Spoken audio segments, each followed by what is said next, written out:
In this video, I'm going to give you an insight into the cars that you'll be driving as a cop or racer in Need for Speed Hot Pursuit.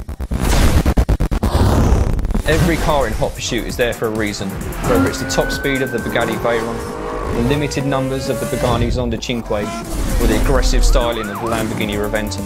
We also included a few cars because of their unique iconic status, such as the Ford Crown Victoria, probably the most famous police car in the world, or the McLaren F1, which was the fastest production car for over 10 years. I have so many favourite cars in this game. If I had to pick one, it would probably be the Porsche 918 Spider, which was unveiled this year at the Geneva Motor Show. Within 4 days of it being shown to the press, we had CAD from Porsche, and we managed to get it in-game, ready to be set up. Because we're working with such amazing real cars, we wanted to remain as authentic as possible. So as well as offering all of the colours these models come in, and having animated parts such as wings, air vents and air brakes, we modified our existing handling system to make use of real data from the manufacturers. Torque curves, gear ratios, mass and aerodynamic coefficients, these are all entered to give us the correct acceleration times and top speeds. Using real data in this way has also allowed us to implement slipstreaming for the first time, which is the ability to accelerate faster by reducing drag when you're driving closely behind another car.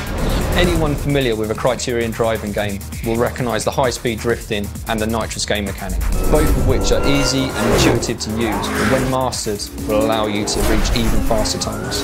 Drift can now be triggered in 3 different ways: by blipping the throttle, by holding the brake, or tapping the e-brake. Selecting the most appropriate method is down to player choice as much as how tight the bend is in the car you're driving. To drift well, you're going to need to anticipate the bend coming up and hold as shallow a line as possible.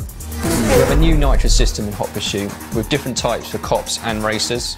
Nitrous is very important for Hot Pursuit to ensure that the race chase gameplay is as fun and as balanced as possible. So the first stage of balancing the cars in Hot Pursuit was to break them down into 5 separate tiers. It wouldn't have been very much fun or realistic to have a player driving a Crown Victoria racing and busting another player in a Bugatti Veyron. The second stage of balancing was to tune the performance of the cop cars so they could catch the fastest race car in their tier. In a drag race without nitrous, the cop car will always win. The third and final stage of balancing was to give the ability for the racers to outrun the cops. By saving enough nitrous and using it in a large enough burst, they can exceed the manufacturer's top speed and leave the cops in their wake. Racer nitrous is different per car and allows us to balance the performance differences between cars in the same tier. For example, to allow the McLaren F1 to compete with the Bugatti Veyron, the F1's nitrous is much more powerful. Cop nitrous is very different from racer nitrous in that it is much more powerful, but it's used much more quickly. The best way to use it is as a weapon, so timing your hits with a quick nitrous burst will allow you to cause much more damage. There's nothing more satisfying than busting a racer with a well-timed nitrous burst. I'm very proud of the cars in Hot Pursuit. They look and sound amazing, and our unique way of balancing the cars means that unlike other driving games, players can choose their favourite car and remain competitive. There's nothing more rewarding for me than seeing a grid of 8 different supercars at the start of a race and not knowing who's going to win.